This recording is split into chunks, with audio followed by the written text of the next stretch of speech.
Effect of current को ही हम electromagnetism बोलते हैं। वैसे अगर कोई अलॉय होगा हम्म, जो निकल का हो या फिर किसी और मेटल लगा हो, इन तीन के अलावा, तो फिर वो शो करेगा मैग्नेटिक प्रॉपर्टी। नहीं, मैग्नेटिक प्रॉपर्टी बस ये 4 ही मटेरियल है जो शो करते हैं, ठीक है ना। आयरन, स्टील, स्टील तो कोबाल्ट, सर निकल। निकल और आयरन में तो अलॉय तो है। हाँ तो क्या हो गया, करता है वो शो। आप ये देखिएगा कि जैसे मान लीजिए हमने कहा एक बैटरी है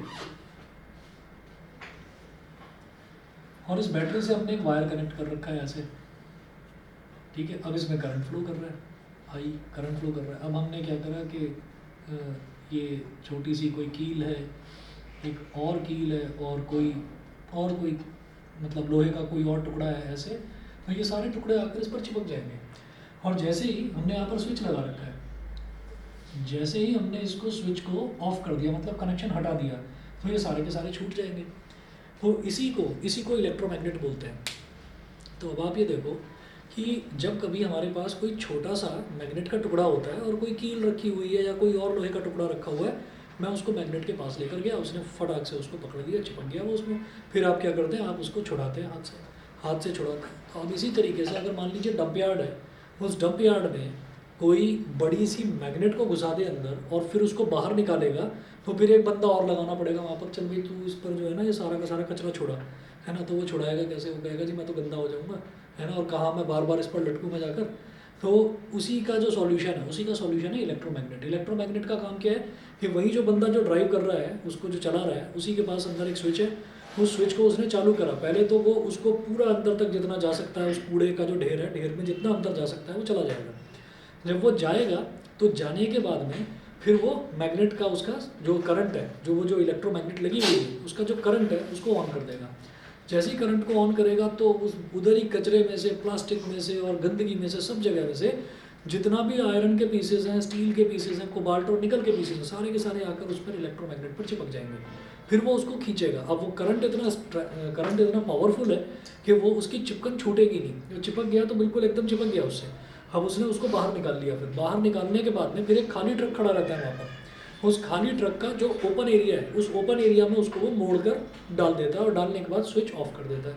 तो स्विच ऑफ करने पर क्या होता है कि जितना भी चिपका हुआ था मटेरियल वो सारा का सारा छूट जाता है। तो ये बहुत बड़ा एडवांटेज होता है इलेक्ट्रोमैग्नेट का। तो इलेक्ट्रोमैग्नेट से ये फ़ायदा होता है कि जितना भी मतलब कचरे में से आप जितना भी ज़रूरत की चीज़ों को निकाल सकें, जिसमें ख़ास तौर पर मेटल ही होता है, तो वो जो मेटल जब आप निकाल सकें तो उसमें सबसे बड़ा यूज़ इसी का होता है, इलेक्ट्रोमैग्नेट का। अच्छा, अब हम बात करते हैं तो उसकी फोर्स तो करंट के ऊपर होती है ना, करंट पर डिपेंड करेगा कितना करंट आप अप्लाई कर रहे हैं। अब देखिएगा मैग्नेटिक इफेक्ट ऑफ करंट, इसमें है सिंस ये पेज नंबर 6 पर। अच्छा ये तो हो गया था, आगे आइए पेज नंबर 7 पर। पेज नंबर 7 पर है experiment to demonstrate the magnetic effect of current. तो ये सिर्फ समझाने के लिए इतना बड़ा लिख रखा है, इसमें कुछ भी लर्न नहीं करना आपको।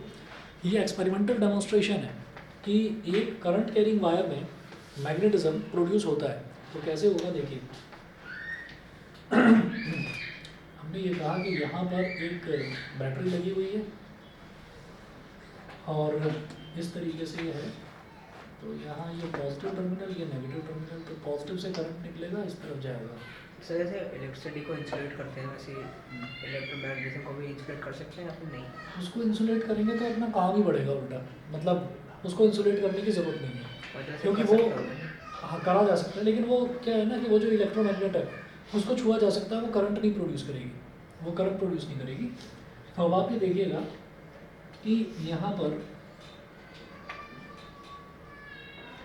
ये एरो बना रखा है। एरो कहाँ पर पॉइंट करता है, नॉर्थ की तरफ, और एरो का टेल कहाँ पर होता है, साउथ की तरफ। तो जैसे ही यहाँ पर स्विच बना रखा है, जैसे ही स्विच को मैंने ऑन करा मतलब इसको इससे कनेक्ट कर दिया, तो ये डिफ्लेक्शन शो करेगा, पता नहीं कहाँ पर हो सकता है, राइट साइड हो सकता है, लेफ्ट साइड, ठीक। हमने फिर अरेंजमेंट चेंज करा। अगर मान लीजिए इसने डिफ्लेक्शन इस तरफ शो करा कि ये नीडल इधर को डिफ्लेक्ट होने लगी, तो फिर हमने क्या करा कि अब कुछ और करके देखते हैं। मतलब बैटरी के टर्मिनल्स बदल दो आप, करंट की डायरेक्शन बदलनी है ना, तो बैटरी के टर्मिनल्स बदल दो। बदल दिए, इधर पॉजिटिव हो गया, इधर नेगेटिव हो गया, तो अब करंट इधर से निकलेगा और ऐसे जाएगा। तो करंट जो इधर वाले वायर में ऊपर से नीचे जा रहा था, नीचे से ऊपर जाने लगा। तो यहाँ पर मैंने फिर एक मैग्नेटिक कंपास को रख दिया। तो अगर इस वाले केस में मैग्नेटिक कंपास राइट की साइड डिफ्लेक्ट हो रहा था, तो इस वाले केस में मैग्नेटिक कंपास लेफ्ट की साइड डिफ्लेक्ट हो। समझ गए? तो ये एक एक्सपेरिमेंट है ये बताने के लिए कि आपने इसको इससे जोड़ा भी नहीं है, ठीक है। ये जो वायर है ये भी रबर कोटेड है या प्लास्टिक कोटेड है, तो इंसुलेटेड वायर है, आपने इसको इससे जोड़ा भी नहीं है, लेकिन उसके बावजूद डिफ्लेक्शन शो कर रहा है। मतलब ये जो करंट कैरिंग वायर है वो अपने आसपास एक मैग्नेटिक फील्ड प्रोड्यूस करता है।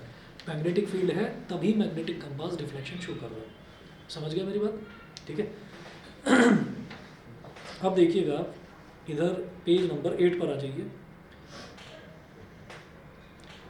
पेज नंबर 8 पर देखिएगा, in the above experiment if we reverse the direction of electric current flowing in wire A B, वो वही चीज़ है कि अगर डायरेक्शन रिवर्स कर दी जाए तो डिफ्लेक्शन दूसरी साइड होगा, ठीक है। तो वो चीज़ आप पढ़ सकते हैं, आपको कहानी की तरह समझ में आता चला जाएगा। कहानी का निचोड़ यही है कि भाई एक बार आपने करंट इधर डायरेक्शन करा तो वो एक तरफ डिफ्लेक्ट होगा मैग्नेटिक कंपास का नीडल। अगर आपने उसका करंट का डायरेक्शन रिवर्स कर दिया, रिवर्स कैसे करेंगे, बैटरी के टर्मिनल पर रखकर, ठीक है। तो वो रिवर्स कर दिया तो फिर वो दूसरी तरफ डिफ्लेक्शन शो करेगा।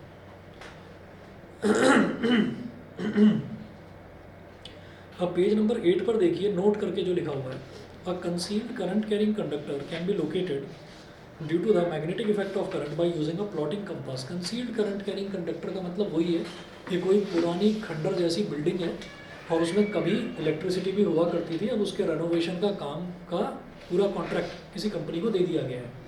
तो कंपनी में सबसे पहले जो बंदे हैं वो जाकर सबसे पहले मैग्नेटिक कंपास की हेल्प से यही देखते हैं कि कहीं किसी दीवार के अंदर अंडरग्राउंड इलेक्ट्रिक लाइव वायर तो नहीं है। लाइव वायर मतलब ऐसा तो वायर नहीं है जिसमें अभी भी करंट फ्लो कर रहा हो, क्योंकि अगर मान लीजिए हमारा ये घर है, हम इस घर को बंद कर देते हैं और ये कई साल तक बंद रहता है, तो कई साल तक बंद रहता है तो इसका मतलब ये थोड़ी है कि जो लाइन्स हैं उसके अंदर करंट नहीं है, करंट तो उसमें आता रहेगा ना।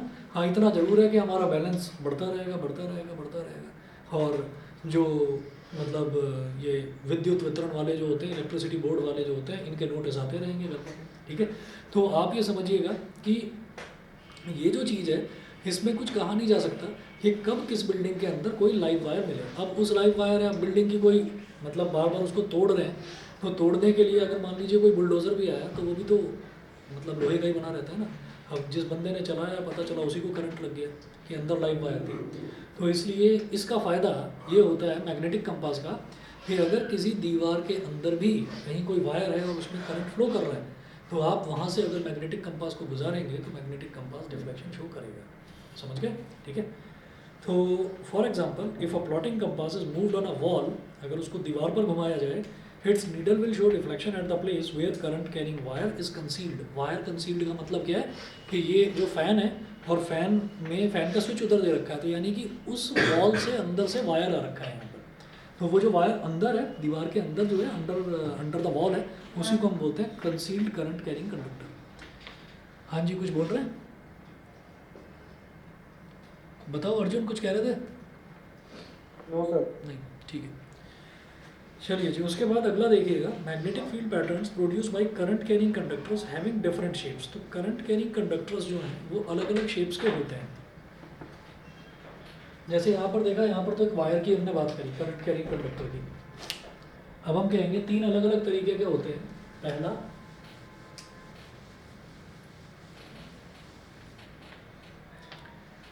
पहला देखिएगा, ये है अ स्ट्रेट कंडक्टर और स्ट्रेट वायर कैरिंग करंट। दूसरा है अ सर्कुलर लूप और सर्कुलर वायर कैरिंग करंट, और तीसरा है a solenoid carrying current. Circular loop क्या होता है? स्ट्रेट वायर तो आपको पता ही है, ये स्ट्रेट कंडक्टर ही है, वायर है कंडक्टर है, ये तो स्ट्रेट कंडक्टर है जिसमें करंट फ्लो कर रहा है। उसके बाद हम बात करेंगे और सर्कुलर लूप। सर्कुलर लूप का मतलब भी क्या है? सर्कुलर लूप का मतलब क्या है कि स्ट्रेट वायर था जिसमें करंट फ्लो कर रहा था, उसी को घुमाकर सर्कल की शेप में आपने बना दिया। तीसरा दे रखा है सोलेनॉइड। सोलेनॉइड जो घर में लैंडलाइन टेलीफोन होता है ना, तो लैंडलाइन टेलीफोन को हम उठाते हैं तो उसकी जो वायर है उसका वायर सीधा नहीं होता, ट्विस्टेड कर्ल्स बने रहते हैं उसमें, उसी को सोलेनॉइड बोल देते हैं। जो ऐसे घूमता हुआ वायर होता है उसी को हम सोलेनॉइड बोल देते हैं। तो ये देखिएगा, magnetic field pattern due to a straight current carrying conductor या straight current carrying wire.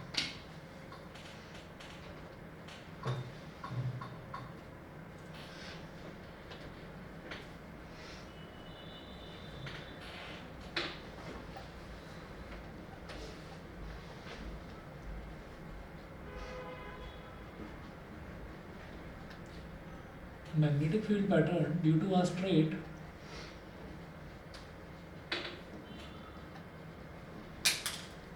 Current carrying conductor.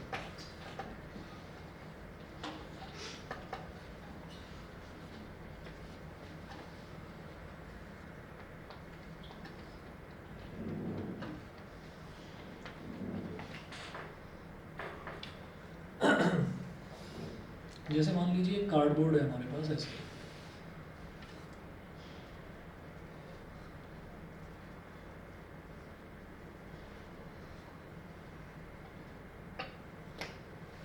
ये कार्डबोर्ड ऐसे सीधा ना रखकर उसको इसको ऐसा रखा हुआ है, इसीलिए ऐसे मैंने थोड़ा सा टेढ़ा करके ट्रेपेजियम की शेप का बनाकर दिखाया है, मतलब कार्डबोर्ड ऐसे रखा हुआ है।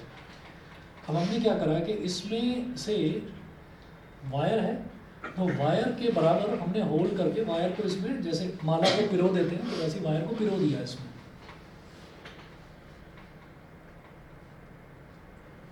तो वायर यहाँ से ऐसे निकल जाएगा। फिर सामने इलेक्ट्रोमैग्नेट दिखाया था, अगर करंट की इंटेंसिटी बहुत ज़्यादा हो तो फिर दूर से भी दिखा सकता है वो, काफ़ी दूर से भी अट्रैक्ट कर सकता है। आप ये देखिएगा कि यहाँ पर मैंने एक स्विच लगा दिया ऐसे,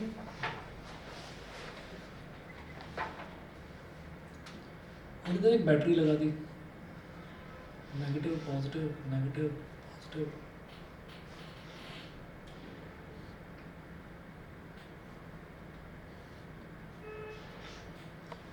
ये स्विच है। अब क्या होगा कि इस वाले एंड को मैंने ए बोल दिया, इस वाले एंड को मैंने बी बोल दिया, ठीक है।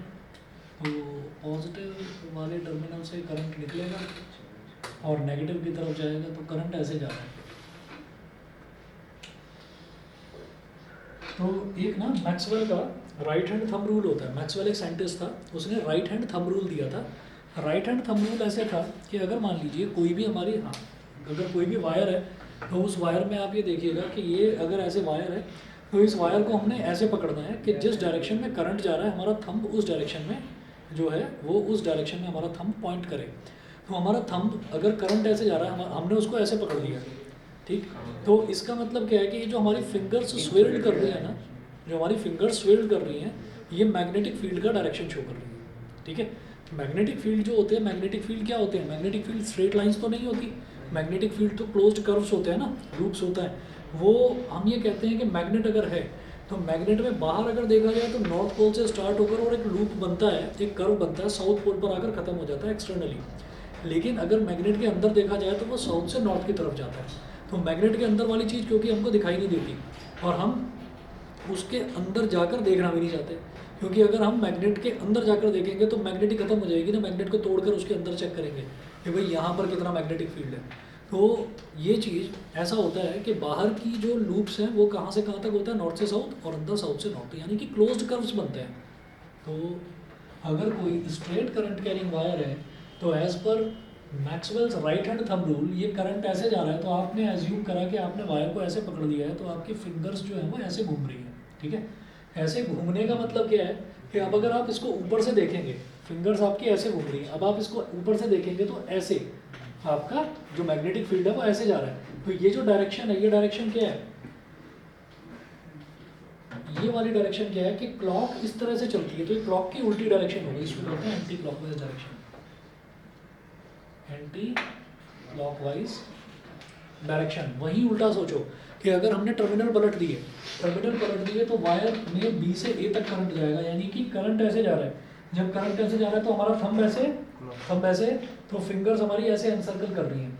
तो जब हमारी फिंगर्स ऐसे एनसर्कल कर रही हैं तो हमने पहले भी ऐसे था और फिंगर्स ऐसे एनसर्कल कर रही थी, तो हमने ऊपर से आकर देखा, टॉप व्यू लेते हैं हमेशा।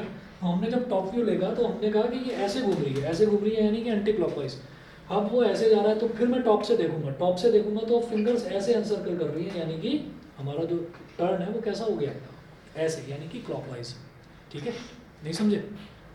नहीं समझे? देखिए हम ये कह रहे हैं कि ये वायर है, इस वायर में करंट ऐसे फ्लो कर रहा है। जब करंट ऐसे फ्लो कर रहा है तो मैंने अपना इसको एज्यूम करा कि मैंने वायर को ऐसे पकड़ रखा है, और मेरी फिंगर्स ऐसे एनसर्कल कर रही है इस वायर को, वायर के चारों तरफ हमारी फिंगर्स ऐसे लूप बना रही हैं, तो ऐसे। तो ये डायरेक्शन कौन सा हो गया, अगर मैं इसको ऊपर से देखूंगा तो क्लॉकवाइज, एंटी क्लॉकवाइज घूमता हुआ दिखाई दे रहा है। एंटी क्लॉकवाइज समझ गए ना, जैसे वॉच है, तो वॉच में ये 12 1 2 3 4 5 6 इस तरह से, तो ये ऐसे चलती है ऐसे, तो ऐसे जो भी चीज़ हो रही है वो क्लॉकवाइज हो गई, और उसके उल्टा जो है that is called anti clockwise. उसके बाद मैंने कहा कि नहीं, अब जरा मैं बैटरी के टर्मिनल्स बदलता हूँ, नेगेटिव नीचे कर दो, पॉजिटिव ऊपर कर दो, तो अब ये करंट आपकी ऐसे फ्लो करेगी, पॉजिटिव से निकलकर नेगेटिव की तरफ। तो फिर ये ऐसे हो गया, जब ये ऐसे हो गया तो अब आप ये सोचिए करंट ऐसे जा रहा है, तो आपको अपने थंब को करंट की डायरेक्शन में रखते हुए देखना है कि फिंगर्स कैसे एनसर्कल कर रही हैं। तो फिंगर्स ऐसे घूम रही हैं, तो ऐसे घूम रही हैं मतलब अब करंट इस तरह से फ्लो कर रहा है, क्योंकि फिंगर्स ऐसे घूम रही हैं इस डायरेक्शन में, समझ गए। तो हम इसको ऊपर से देखेंगे तो ऊपर से हमको ऐसे देखता हुआ दिखाई दे रहा है कि हाँ अरे ये तो क्लॉकवाइज घूम रहा है, समझ गए। तो क्लियर सर्कल शो क्या कर रहा है? क्या? सर्कल में show मैग्नेटिक कर रहा है। लूप, मैग्नेटिक फील्ड का उसकी कर्व, field होगी। हाँ तो उसकी फील्ड होगी जो उसकी फील्ड होगी, तो मैग्नेटिक फील्ड लाइन शो कर रहा है ये।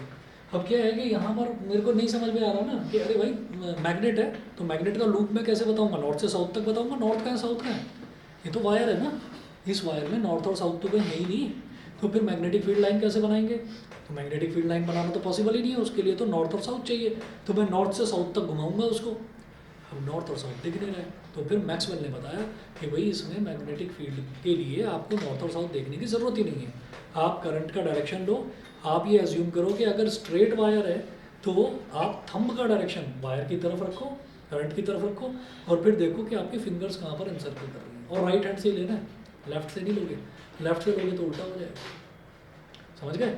लेफ्ट से लेकर देखिएगा कि जैसे राइट से लिया, करंट है, हाई करंट में क्या वही चीज? दोबारा बोलो क्या। जैसे ये वायर का तो करंट बहुत लो होगा, हाँ हाई करंट में फिर तो उससे दिक्कत नहीं आएगी ऐसा एनक्लोज करने में चीज़। नहीं, क्यों दिक्कत नहीं, Shock। इंसुलेटेड वायर है, इंसुलेटेड वायर है, कोई लाइव वायर थोड़ी है कि उसको सीधा ऐसे पकड़ दो भाई आदमी मर जाएगा। हाँ, ठीक है, तो देखिएगा ये ऐसे है, तो ये राइट हैंड से ही करना है। देखिए यहाँ पर मैक्सवेल का राइट हैंड थंब रूल है, दूसरा फ्लेमिंग का लेफ्ट हैंड रूल है, और फ्लेमिंग का राइट हैंड रूल भी है, तो जहाँ लेफ्ट लगेगा वहाँ लेफ्ट लगाना है, जहाँ राइट लगेगा वहाँ राइट लगाना है, नहीं तो अर्थ का अनर्थ हो जाएगा। कैसे, देख लो, अगर मैं इसी को लेफ्ट से अगर मैं चेक करूँगा तो मैं लेफ्ट से ऐसे देख रहा हूँ तो फिंगर ऐसे एनसर्कल कर रही है, तो भाई फिर क्लॉकवाइज हो गया मैग्नेटिक फील्ड, जो कि उल्टा है, ठीक है, तो वो गलत है, राइट हैंड से ही लेना है। तो अब ऐसे करा तो ये ऐसे लूप्स बनेंगे, नज़दीक थोड़ा छोटा लूप, बाहर जाएंगे थोड़ा बड़ा लूप बनेगा, तो ऐसे ही लूप्स बनते चले जाएंगे, समझ गए। तो ये लूप्स बनते चले जाएंगे, और लूप्स कैसे बनेंगे भाई, ये ऐसे है, अगर ऊपर की तरफ है तो फिर आपका एंटी क्लॉकवाइज, जहाँ पर भी आपके फिंगर्स इस तरह से घूमे, तो फिंगर ऐसे घूम रही है तो हमने समझा कि इसको ऐसे रखकर देखो, अच्छा एंटी क्लॉकवाइज घूम रही है, फिंगर ऐसे घूम रही है तो हमने ऊपर से देखा, अच्छा क्लॉकवाइज घूम रही है। सर लास्ट लूप को बनाया जा सकता है हमारे में फिर, क्या नहीं बनाया जा सकता। जो आपका जो लूप है वो उसका मैग्नेटिक फील्ड है ना, हाँ तो एक जगह पे वो एंड भी होगी, हाँ, खत्म भी हो जाएगा। खत्म मतलब कौन से लूप होगा ऐसे हमारे में आ सकते हैं नहीं? नहीं, ऐसा नहीं पूछा जाएगा, पूछा नहीं जाएगा, बस आपसे ये पूछ लिया जाएगा कि आप मैग्नेटिक फील्ड लाइंस उसकी बना कर दिखाइए, समझ गए, ठीक है। सर कार्ड का क्या काम था इसमें? कार्ड का ये काम था कि यहाँ पर हम ना एक काम कर सकते हैं कि यहाँ पर वही हम आयरन पाउडर स्प्रिंकल करके और हम बनाकर देख सकते हैं, बस ये चीज़ और कुछ नहीं, ठीक है। और वो फिर उसी तरीके से क्या है कि कार्ड है हमारे पास, तो हम कार्ड पर उसको प्लॉट करके दिखा सकते हैं, नहीं तो हवा में कहाँ दिखाएंगे, ठीक है, इसलिए। चलिए जी, ये मिटा रहा हूँ मैं, अगला देखते हैं, बोलो।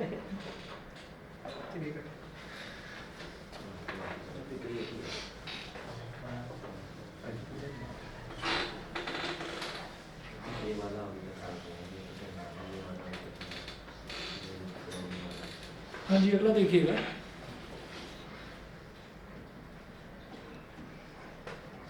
ये आगे वही समझा रखा है पेज नंबर 9 पर कि direction of magnetic field produced by straight current carrying conductor, if the direction of current is known, मैं फटाफट इसको पढ़ रहा हूँ, वही चीज़ है, if the direction of current is known then the direction of magnetic field produced by a straight wire can be obtained by Maxwell's right hand thumb rule.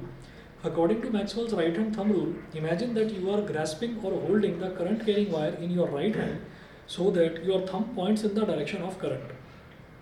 Then the direction in which your fingers encircle the wire will give the direction of magnetic field lines around the wire. ठीक है, range निकालने के लिए मतलब बस ये चीज़। बस यही। अगला देखिएगा पेज नंबर 10 पर, magnetic field pattern due to a circular loop और सर्कुलर वायर कैरी करंट। तो मैग्नेटिक फील्ड पैटर्न निकालना है due to a circular loop और सर्कुलर वायर। अच्छा, अब इसमें क्या होगा, इसके लिए भी एक बड़ा सा हम कार्डबोर्ड दे लेते हैं।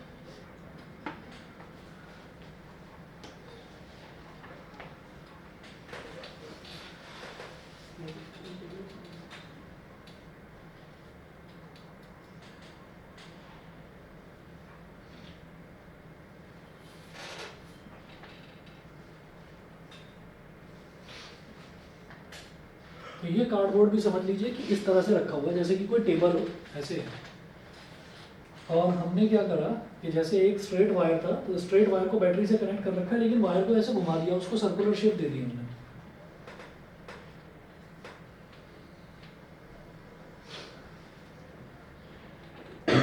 ठीक है, इस कार्डबोर्ड पर यहाँ पर एक होल था, यहाँ पर एक होल था, ये इसके नीचे से ऐसे निकला, ऐसे निकल के एक बैटरी से इसको ऐसे कनेक्ट कर दिया और इधर हमने एक स्विच भी लगा दिया।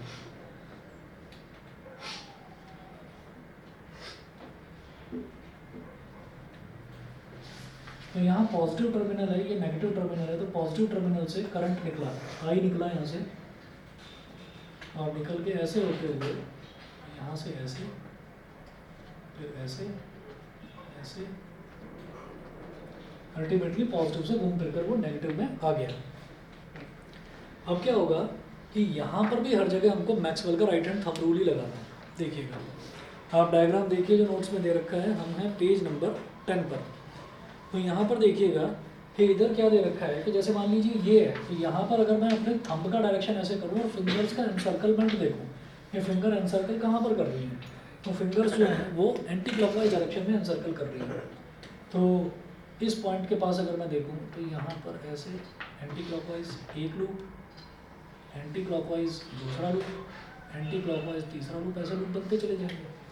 ठीक है, और फिर हम ये कहेंगे कि अब अगर इसी को देखें कि ये घूमकर यहाँ पर आ गया, तो यहाँ पर हम ये देखेंगे कि अब हमारा जो थंब है वो नीचे की तरफ इंडिकेट कर रहा है, तो फिंगर्स ऐसे इंसर्कल कर रही है क्लॉकवाइज डायरेक्शन में।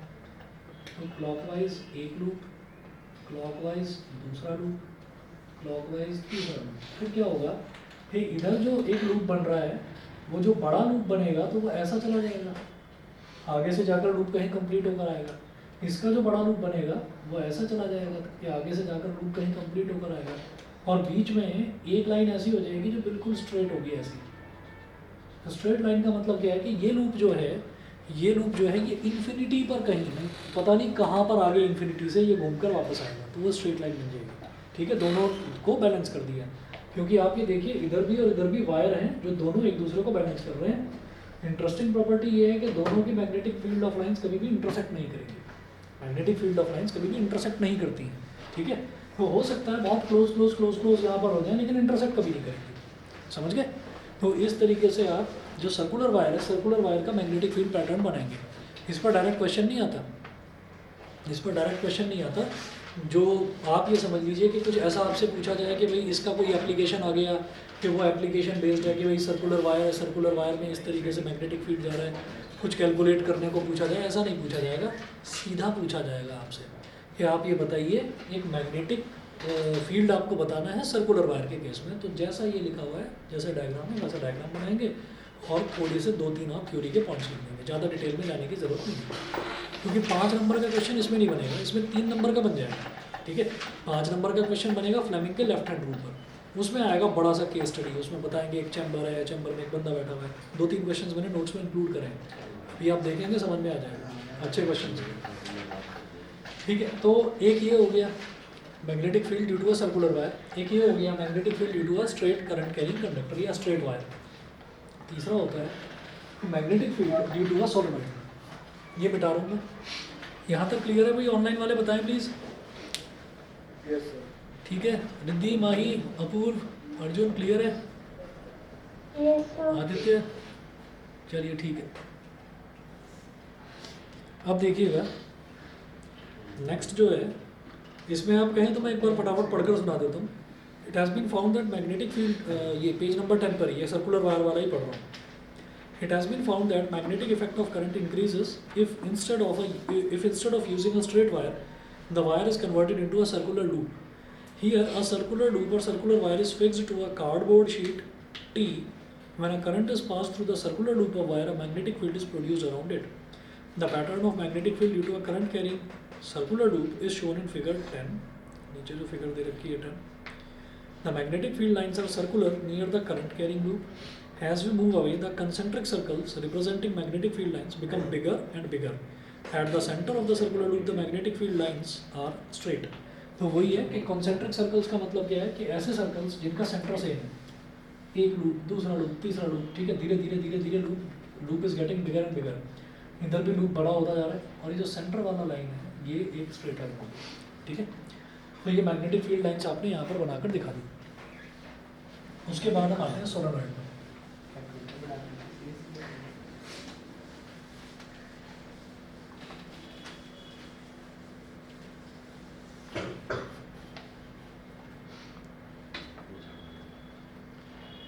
पेज नंबर 11 पर आइए।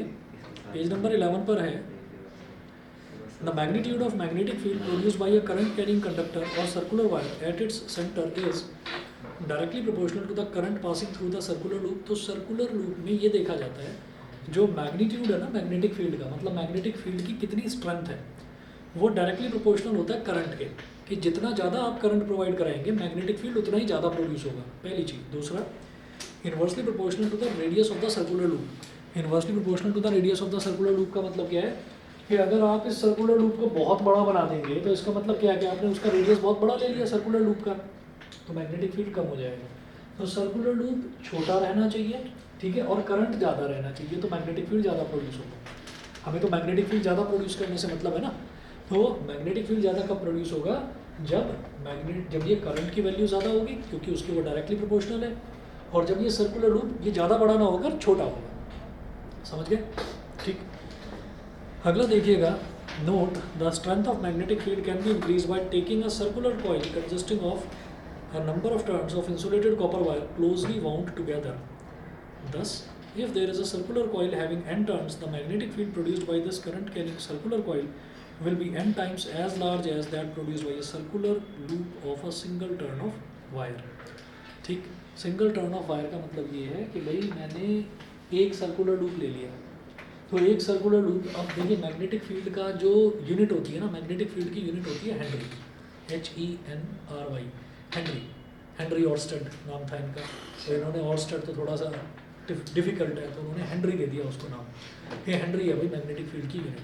अच्छा, हमें कहीं पर कुछ बताना ही नहीं है, हेनरी वाले क्वेश्चन हमारे सिलेबस में ही नहीं है कि आपसे कोई मैग्नेटिक फील्ड की इंटेंसिटी पूछने लगे तो पूछा नहीं जाएगा। तो होता क्या है कि अब मान लीजिए 5 हेनरी का मैग्नेटिक फील्ड यहाँ पर प्रोड्यूस हो रहा था, हमने कहा नहीं मेरे को तो 10 हेनरी का चाहिए, तो आप कहेंगे कोई बात नहीं, एक लूप और लगाओ, एक लूप और लगा दिया आपने पीछे से एक वायर और निकाल दिया ऐसे सर्कुलर लूप, ठीक है। हम ये कहेंगे नहीं मेरे को और चाहिए, मेरे को तो 15 हेनरी का चाहिए, तो एक और लूप लगाओ। तो जितने ज़्यादा आप नंबर ऑफ लूप्स बढ़ाते चले जाएंगे मैग्नेटिक फील्ड उतना ही बढ़ता चला जाएगा, ठीक है। और दूसरी चीज़ ये है कि जो मैग्नेटिक फील्ड है ना, मैग्नेटिक फील्ड एक काम और बढ़ा दी तो क्या पावर से भी पावर मतलब करंट, हाँ वही बढ़ा हाँ, तो वो तो बढ़ेगा ही बढ़ेगा मैग्नेटिक फील्ड, लेकिन एक लिमिट होती है ना करंट बढ़ाने की। मतलब अगर आपने बहुत ज़्यादा करंट बढ़ा दिया तो फिर वायर मेल्ट हो सकता है, तो हम एक लिमिट तक करंट बढ़ा सकते हैं, उससे ज़्यादा नहीं बढ़ाएंगे। अब क्या है कि कभी अगर पंखा ख़राब हुआ हो घर का, और पंखा आपने कहीं किसी दुकान पर जहाँ पर पंखे की रिपेयरिंग होती है अगर खुदा हुआ देखा हो, तो कभी देखा है क्या, उसके अंदर बहुत सारे वायर्स के लूप मतलब वायर पर वायर ही लिपटे रहते हैं। तो और जब कभी पंखा कभी फूक जाता है ना, कहते हैं भाई इसकी वायरिंग फूक गई, इसकी वायरिंग चेंज करनी पड़ेगी। तो एक मशीन होती है जैसे टेलर की सिलाई मशीन होती है ना, तो ऐसे पतला सा कॉपर वायर होता है, वो पूरा पेंटेड होता है वायर। सर मोटर में जैसा होता है वैसे ही? बिल्कुल, मोटर ही है इसके अंदर एक्चुअली, और इलेक्ट्रिक मोटर में पढ़नी है, इलेक्ट्रिक मोटर में पढ़नी है। तो कोई भी जो चीज़ है जो घूम रही है, जैसे मान लीजिए हमने स्विच ऑन करा, स्विच ऑन करने से ये जो ट्यूबलाइट है ना, ट्यूबलाइट के अंदर छोटे छोटे एलईडी बल्ब्स लगे हुए हैं, उनके अंदर छोटे छोटे फिलामेंट लगे हुए हैं, वो फिलामेंट ग्लो करने लगते हैं। तो जब वो ग्लो करने लगते हैं तो ट्यूबलाइट जलती हुई दिखाई देती है। अब मैंने फ़ैन चालू करा तो यार ये फ़ैन तो घूम रहा है, अगर चालू करा तो ये ट्यूबलाइट क्यों नहीं घूम रही। तो अगर हम सेम इलेक्ट्रिसिटी प्रोवाइड कर रहे हैं तो ट्यूबलाइट क्यों नहीं घूम रही है। तो रीज़न ये है कि जो भी चीज़ घूमती है, इलेक्ट्रिक डिवाइस जो भी है, तो वो उसके अंदर एक इलेक्ट्रिक मोटर लगी हुई है, चाहे वो बड़ी मोटर हो चाहे फिर वो छोटी मोटर हो। आपकी वॉशिंग मशीन है, वॉशिंग मशीन में भी एक वो सर्कल सा है बड़ा सा, वो गोल गोल गोल गोल ऐसे करके घूमता है, तो इसका मतलब उसके अंदर भी मोटर लगी हुई है। तो जहाँ पर भी कोई भी चीज़ घूमती है, अब मान लीजिए हम लैपटॉप की बात करें तो लैपटॉप में एक छोटा सा फैन लगा रहता है, तो उसके अंदर भी मोटर है। तो जहाँ पर भी मोटर है वहाँ पर मैग्नेट ज़रूर है, और मैग्नेट है तो मैग्नेट में फिर वाइंडिंग ज़रूर है, क्योंकि करंट हम एक लिमिट तक दे सकते हैं। तो इसके लूप्स आप नंबर ऑफ टर्न्स जितना बढ़ाएंगे मैग्नेटिक फील्ड उतना ही बढ़ जाएगा, ठीक है। अब उसके बाद कहानी ये आई कि भाई धीरे धीरे करके हमने देखा कि जो स्ट्रेट करंट कैरिंग वायर था उसमें मैग्नेटिज्म कम प्रोड्यूस हो रहा था। जो है सर्कुलर लूप है इसमें मैग्नेटिज्म थोड़ा ज़्यादा प्रोड्यूस होने लगा। तो फिर ये हुआ कि नहीं, मुझे तो और ज़्यादा मैग्नेटिज्म चाहिए। मैं तो ये चाहता हूँ कि कोई ऐसी डिवाइस बन जाए कि मैं यहाँ पर खड़ा हुआ और सामने लोहे के कोई भी आइटम रखे हुए हों और हम उसको चालू करें तो वो उसको भी खींच ले अपनी तरफ, ठीक है। तो मैग्नेटिक मोनो रेल, और अभी आप 10th क्लास में है ना, ग्रेजुएशन तक जब पहुँचेंगे तो शायद तब तक वो सपना सच होता हुआ दिखाई दे जाएगा। फैक्ट्री में बुलेट ट्रेन सुना होगा ना, बुलेट ट्रेन का प्रोजेक्ट चल रहा है। तो उसमें क्या होगा, जैसे हम ट्रेन में बैठे हैं, तो ट्रेन में जैसे हम बैठे हैं और ट्रेन भी आपने मान लिया शताब्दी के लेवल की है।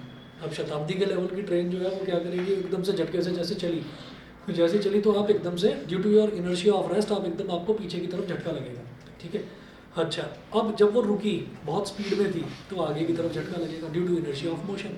आपकी बॉडी मोशन में रहना चाहती थी लेकिन ट्रेन रुक गई एकदम से, तो इसलिए आप आगे को जाना चाहेंगे, लेकिन आपका जो बैक वाला एरिया है जो कि ट्रेन की सीट से चिपका हुआ है वो एकदम से रेस्ट में आ गया, तो इसलिए आपका जो फ्रंट वाला एरिया है वो एकदम से आगे की तरफ जाता है। This is called inertia of motion. अब ऐसा कुछ होगा ही नहीं बुलेट ट्रेन में कॉन्सेप्ट। बुलेट ट्रेन का क्या होगा, जैसे ही वो चालू होगी तो जो ट्रेन है ना, जो ट्रेन की जो रेल्स होती हैं, रेल्स मतलब जो पटरियाँ होती हैं, वो पटरी से थोड़ा सा माइक्रो इंच वो ऊपर उठ जाएगी, ठीक है। कैसे उठेगी, क्योंकि दोनों तरफ सेम पोल्स डेवलप हो जाएंगे, नॉर्थ पोल नीचे और नॉर्थ पोल ही ऊपर, तो नॉर्थ नॉर्थ को रिपेल करेगा और इतना स्ट्रॉन्ग मैग्नेटिक फील्ड होगा कि इतनी हैवी ट्रेन जो है, इतनी हैवी ट्रेन भी पूरी की पूरी उठ जाएगी। तो कहने के लिए ट्रेन होगी, कहने के लिए रेल पर चलेगी, लेकिन किसी एरोप्लेन से कम नहीं होगी, क्योंकि हवा में चल रही है ना, हवा में चल रही है। तो जो ग्राउंड वाला रेसिस्टेंस है वो तो है ही नहीं ना, उसको सिर्फ हवा वाले रेसिस्टेंस को क्रॉस करना है। तो फिर वो हवा में कैसे चलती है अगर वो हवा इतना स्पेस रहेगा, इतना स्पेस रहेगा, मैग्नेटिज्म जैसे प्रोड्यूस रहेगा। मैग्नेटिज्म की दूसरी प्रॉपर्टी ये है कि मैग्नेटिज्म रोटेशनल मोशन भी प्रोवाइड कराता है। तो जैसे ही रोटेशनल मोशन प्रोवाइड होगा तो रोटेशनल मोशन उसके जो व्हील्स हैं उसके व्हील्स को घुमाएगा, और जो व्हील्स हैं वो व्हील्स क्या काम करेंगे, वो व्हील्स हवा को पीछे फेंकेंगे, और जब हवा को पीछे फेंकेंगे तो हवा आगे पुश करेगी, just like a rocket. Rocket जो है, रॉकेट ऐसे ही उड़ता है कि रॉकेट गैसेस को नीचे फेंकता है, और गैसेस जो है वो न्यूटन के थर्ड लॉ ऑफ मोशन के हिसाब से रॉकेट को ऊपर पहुंचा देती हैं एस्केप वेलोसिटी से। एस्केप वेलोसिटी जानते हैं, escape velocity is that velocity कि उस वेलोसिटी से अगर किसी चीज़ को ऊपर फेंका जाता है तो वो वापस नहीं आती कभी, अर्थ के ग्रेविटेशनल एरिया से बाहर निकल जाती है, ग्रेविटेशनल फील्ड से बाहर निकल जाती है, ये होता है।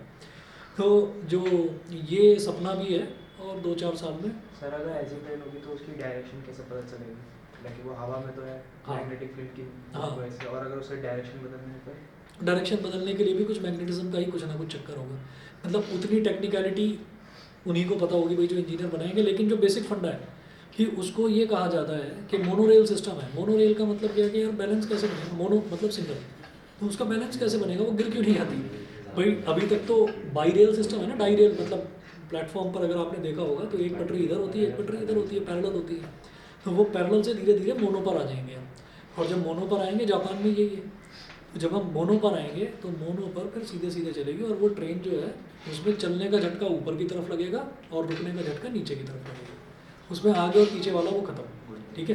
तो हम हल्के से ऊपर उठेंगे, ऐसा लगेगा कि हाँ सीट हमारी ऊपर को हुई है, और जब ट्रेन रुकेगी तो वो हल्की सी नीचे की तरफ होगा। हालांकि मतलब वो भी थोड़ा सा एडवांस सिस्टम होगा, शायद वो भी पता ना चले। तो ऐसा होता है, मतलब बुलेट ट्रेन की खास बात यह है कि चाय का प्याला अगर ऐसे रख दिया जाए तो वो वाइब्रेट नहीं होगा। क्या ये कर लें हाँ यही कर रहे हैं, उसी से रिलेटेड कुछ बता रहा हूँ। तो ज़्यादा ही हो गया फ्रंट में हुआ तो कुछ ज़्यादा ही हो गया तो क्या करूँ, कंटिन्यू कंटिन्यू ही करवा रहा हूँ। दिमाग ठीक है वैसे तुम्हारा, हाँ दिमाग को ठीक ही रखा करो, पहले भी बताया था और आज दोबारा बता रहा हूँ, ठीक है। तो मुझे बताया मत करो कि मुझे क्या करना है और क्या नहीं करना।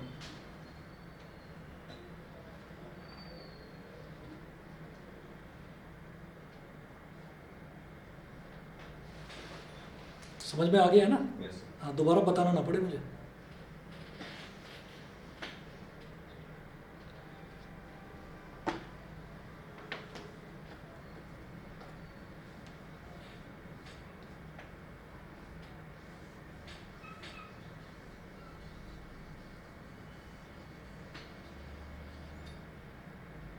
अगर वायर को ट्विस्ट कर दिया जाए ऐसे,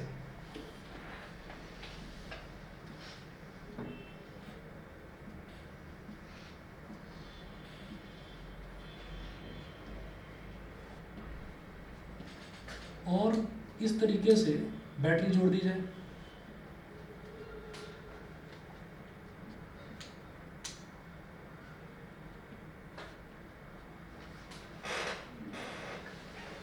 तो अब क्या है,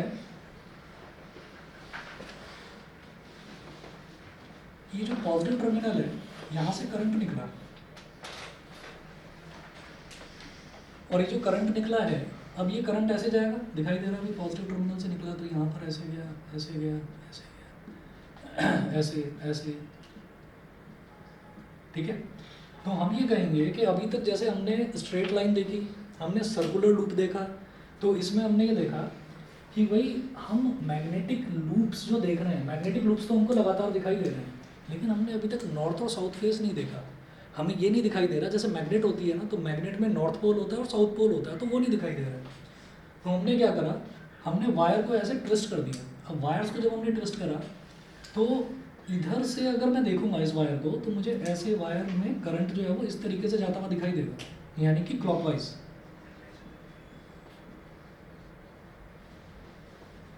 और सेम वायर में अगर हम इस तरफ से देखेंगे, इसको ऐसे घूमते हुए देखेंगे, तो ये कैसा दिखाई देगा, anti clockwise.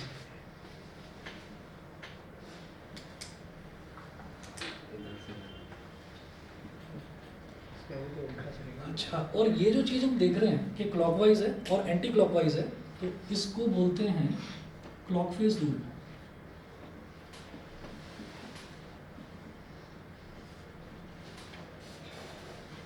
Clock face rule. अब क्लॉक फेज रूल में ऐसा होता है कि भाई आप ना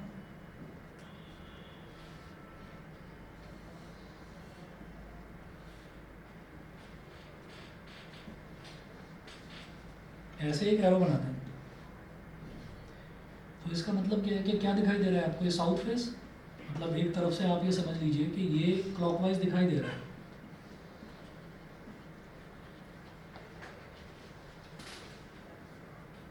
और दूसरा देखते हैं ऐसे घुमाकर,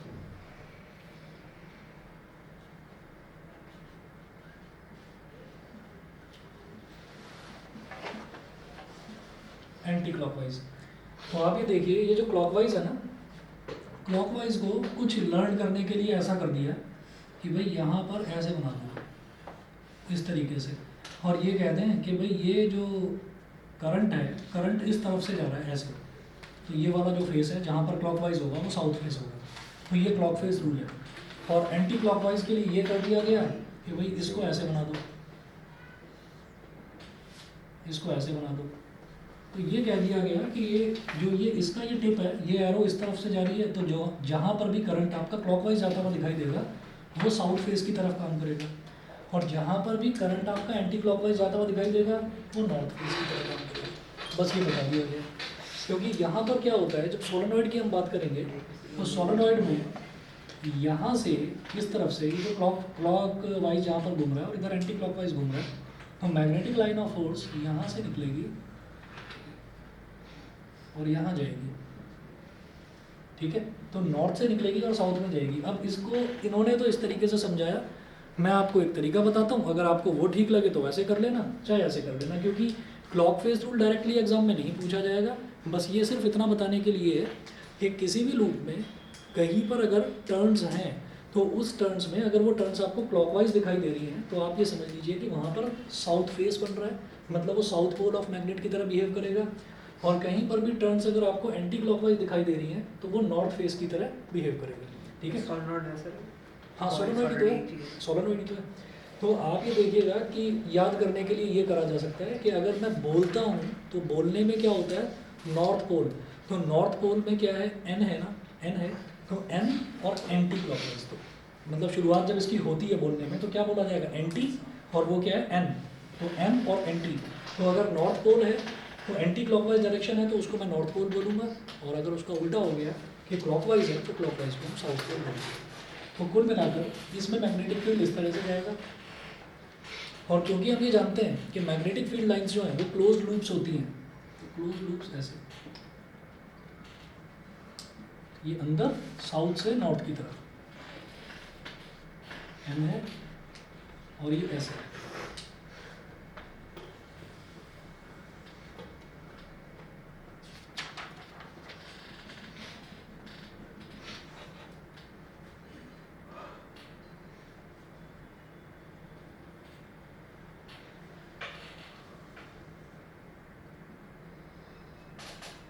और ये साउथ से अंदर नॉर्थ की तरफ।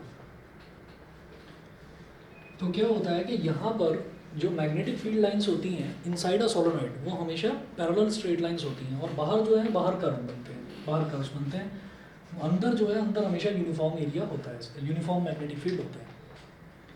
ठीक है, तो ये आपका क्लॉक फेज रूल है। पेज नंबर 12 पर देखिएगा, magnetic field due to a solenoid. तो magnetic field due to a solenoid ये बनाने के लिए पूछा जाएगा। Clock face rule directly exam में नहीं पूछा जाता।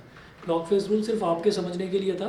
अब चाहे तो आप उसको ऐसे कि भाई मैं तो ऐसे साउथ और ऐसे नॉर्थ बनाकर समझूंगा, चाहे तो ऐसे समझ लीजिए, चाहे ये कह दीजिए कि भाई बोलने में एंटी क्लॉकवाइज एन जैसा दिखाई देता है, तो एंटी क्लॉकवाइज है तो नॉर्थ पोल है, और क्लॉकवाइज है तो साउथ पोल है। ठीक है, तो magnetic field due to a solenoid में है, the solenoid is a long coil containing a large number of close turns of insulated copper wire. Figure 12 shows a solenoid S N. S N का मतलब क्या है कि इधर S हो गया साउथ पोल और इधर नॉर्थ पोल हो गया, S N, whose two ends are connected to a battery B through a switch X। तो इसको बैटरी का नाम दे दिया B, और ये जो स्विच है स्विच का नाम दे दिया X।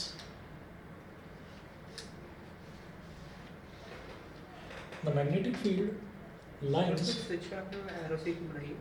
एरो का मतलब ये है कि भाई ऐसे अगर मतलब ऐसे अगर इसको टच कर देंगे तो ये मतलब करंट फ्लो करना शुरू हो जाएगा, और अगर हटा देंगे इसको तो करंट मतलब डिस्कनेक्ट हो जाएगा। उसके बाद देखिए, this indicates that the strength of magnetic field is the same at all the points inside the solenoid. If the strength of magnetic field is just the same in a region, it is said to be uniform magnetic field.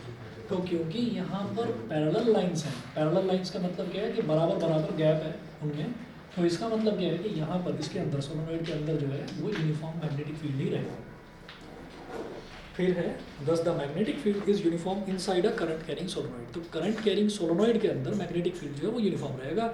Solenoid कोई नई और अनोखी चीज़ नहीं है। Solenoid का मतलब यही है कि जो आपका टेलीफोन है ना, टेलीफोन का जो वायर है वो ट्विस्टेड केबल होती है, वो जो ट्विस्टेड केबल है वही आपका जो सोलेनॉइड है वही सोलेनॉइड है। ठीक, उसके बाद देखिए पेज नंबर 13 पर। पेज नंबर 13 पर हमें ये देखना है, the strength of a magnetic field produced by a current carrying solenoid depends upon. तो मैग्नेटिक फील्ड की जो स्ट्रेंथ है करंट कैरिंग सोलेनॉइड में वो डिपेंड किस किस चीज़ पर करेगी। पहला है the number of turns in the solenoid. Larger the number of turns in the solenoid, greater will be the magnetism produced. Larger the number of turns in the solenoid का मतलब क्या है कि जितनी ज़्यादा आप इसमें टर्न्स प्रोड्यूस करते चले जाएंगे मैग्नेटिक फील्ड भी उतना ही ज़्यादा होगा। दूसरा, the strength of current in the solenoid, जितना ज़्यादा आप करंट प्रोवाइड कराएंगे आपका जो मैग्नेटिक फील्ड है उसका स्ट्रेंथ भी उतना ही ज़्यादा बढ़ता चला जाएगा। थर्ड है the nature of core material used in making solenoid. जो सोलेनॉइड बनाने के लिए जो मटेरियल हम यूज़ कर रहे हैं उस मटेरियल पर भी डिपेंड करेगा कि वो मटेरियल हम किस तरीके का यूज़ कर रहे हैं। हम मतलब हाई ग्रेड का आयरन यूज़ कर रहे हैं, हम लो ग्रेड का आयरन यूज़ कर रहे हैं। हाई ग्रेड और लो ग्रेड का मतलब यही है कि उसकी डेंसिटी कितनी है आयरन की, हल्का है या भारी है। ठीक है, चलिए तो ये तीन चीज़ें यूज़ करें। रेसिस्टिविटी से नहीं होगा कितना, ये रेसिस्टिविटी जैसा ही हो गया एक तरह से, जैसे रेसिस्टिविटी भी नेचर ऑफ मटेरियल पर डिपेंड करता था ना, वो वाला। उसके बाद इलेक्ट्रोमैग्नेट वाला है, तो इलेक्ट्रोमैग्नेट वाला इसमें बस ये करा जाता है कि जो आपकी मैग्नेट, ये जो आपकी सोलेनॉइड है, इस सोलेनॉइड के अंदर एक सॉफ्ट आयरन कोर इंसर्ट कर दिया जाता है। अब सॉफ्ट आयरन कोर क्या है, ये ऐसा तो आयरन है नहीं कि जो कि टच करने में सॉफ्ट होता हो। तो आप ये समझ लीजिए कि जैसे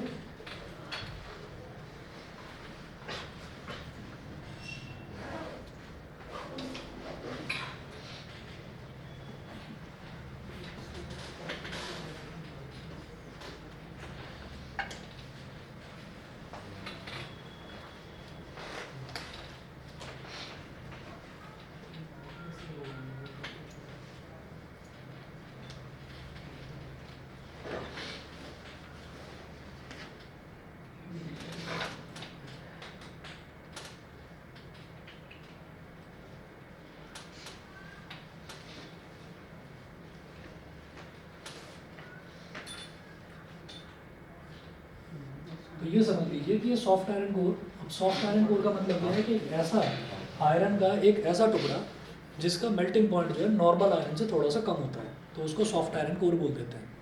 तो सॉफ्ट आयरन कोर है और यहाँ पर हमने एक बैटरी लगा दी।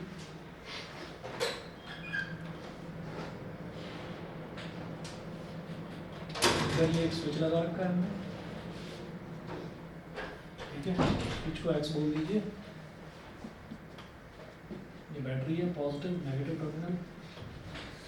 अब यहाँ पर करंट पहले ऐसे गया, फिर पीछे से लूप कंप्लीट करके आया, फिर आगे ऐसे, फिर पीछे से लूप कंप्लीट करके आया, फिर ऐसे ऐसे। तो सोलोनॉइड बहुत ज़्यादा स्ट्रॉन्ग मैग्नेटिज्म प्रोड्यूस करता है। जो स्ट्रेट वायर है वो मैग्नेटिज्म प्रोड्यूस करता है, उससे ज़्यादा स्ट्रॉन्ग मैग्नेटिज्म सर्कुलर वायर करता है, उससे ज़्यादा सोलोनॉइड।